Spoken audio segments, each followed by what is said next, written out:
دیکھیے ابراہیم علیہ السلام کا ایک وظیفہ ہمیں قرآن میں ملتا ہے کہ جب ابراہیم علیہ السلام کو نمرود نے آگ میں ڈالا، چاروں طرف آگ جل رہی ہے اور درمیان میں ابراہیم علیہ السلام کو پھینک دیا گیا، تو ابراہیم علیہ السلام کے پاس فوراً پانی والا فرشتہ پہنچا، حکم کہا نہیں کوئی ضرورت نہیں۔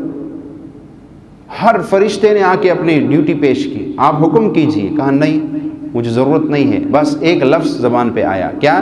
حسبنا اللہ ونعم الوکیل، مجھے اللہ کافی ہے، بس مجھے تمہاری کوئی ضرورت نہیں ہے، میں تو رب کی محبت میں آگ میں کود پڑا ہوں، اب میں رب کی محبت میں اگر آگ تک آیا ہوں تو میں فرشتوں سے اب کہوں گا کہ میری آگ بجھاؤ؟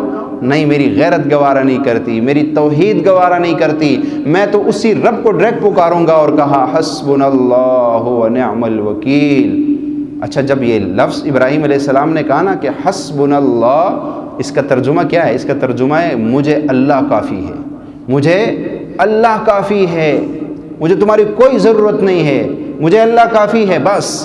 وَنِعْمَ الْوَكِيلُ، اور وہ بہترین کارساز ہے، وہ میرے لیے راستہ نکالے گا، ایسی جگہ سے راستہ نکالے گا جہاں سے وہم گمان بھی نہیں ہوگا۔ اس کے اندر آپ دیکھو نا، ابراہیم علیہ السلام آگ کے درمیان میں، کہ ابراہیم علیہ السلام اگر آگ کے درمیان میں ہے، چاروں طرف آگ چل رہی ہے، اور ابراہیم نے کیا کہا؟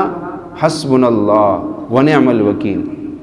آپ بھی اگر آگ کے درمیان میں ہو، چاروں طرف آگ چل رہی ہو، آپ بھی کیا پکارو؟ حسبنا اللہ ونعم الوکیل۔ وہ آگ چاہے قرضوں کی ہو، وہ آگ چاہے پریشانیوں کی ہو، وہ آگ چاہے کاروبار نہ ہونے کا ہو، وہ آگ چاہے روزگار نہ ہونے کا ہو، وہ آگ چاہے گھر میں لڑائی جھگڑوں کا ہو، وہ آگ چاہے دشمنوں نے تنگ کر رکھا ہو، یہ بھی تو آگ ہے نا۔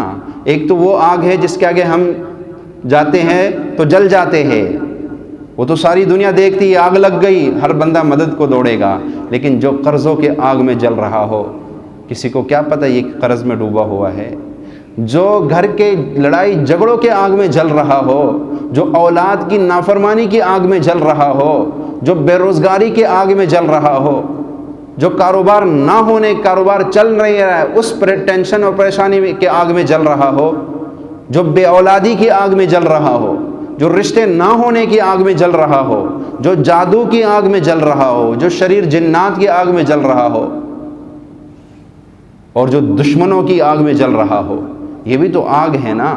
اگر دشمنوں نے تنگ کر رکھا ہے، اگر شریروں نے تنگ کر رکھا ہے، حاسدین نے تمہاری زندگی برباد کر دی ہے، جادو نے تمہاری زندگی برباد کر دی ہے، بے روزگاری نے تمہاری زندگی برباد کر دی ہے، کاروبار نہیں ہے اس نے تمہاری زندگی برباد کر دی ہے، تو پھر آج کے بعد کہو حسبنا اللہ ونعم الوکیل، حسبنا اللہ ونعم الوکیل، حسبنا اللہ ونعم الوکیل۔